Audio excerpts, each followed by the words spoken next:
Carbapenems are another type of semi-synthetic beta-lactam antibiotics. That means their structure also contains a beta-lactam ring. Their mechanism of action is the same as other beta-lactam antibiotics, that is, they inhibit the cell wall synthesis and that makes them bactericidal in nature. They are also resistant to beta-lactamases. Their structure contains a beta-lactam ring, as you can see. They have a wide range of antibacterial activity, including gram-positive organisms like streptococci, staphylococci, enterococci, etc., and also gram-negative organisms like Pseudomonas aeruginosa, Enterobacteriaceae, and Bacteroides fragilis, that is an anaerobe. And it is not active against MRSA. Spectrum of antibacterial activity, they can be used as an empirical treatment, that means before we are sure what sort of bacteria we are dealing with, we can use carbapenems. Some of these drugs include imipenem, meropenem, doripenem, ertapenem, and ferropenem. We'll only discuss the first two, that is imipenem and meropenem, because these two are important.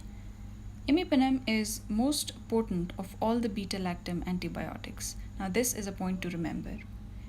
Whenever we administer imipenem, we don't give it alone. We give it with celastatin, that is a dehydropeptidase inhibitor. Now, the purpose of using both of these at the same time, not in one preparation but in the same IV line, what this does is, first it inhibits its metabolism and thus increases its half-life. Also, after its metabolism, imipenem is converted into a nephrotoxic metabolite and thus its production is prevented. And also it can increase the concentration of the non-metabolized drug in the urinary tract and thus can be used to treat the infections that are associated with the urinary tract. The side effects can include cross-reactivity with penicillins and cephalosporins, and also 1 out of 2 patients can experience seizures. GI distress is also seen, and as I said, it is nephrotoxic as well.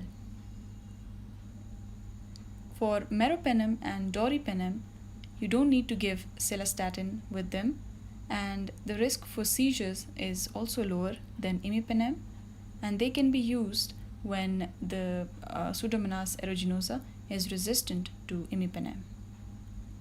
Lastly, ertapenem has a long half-life. That's all.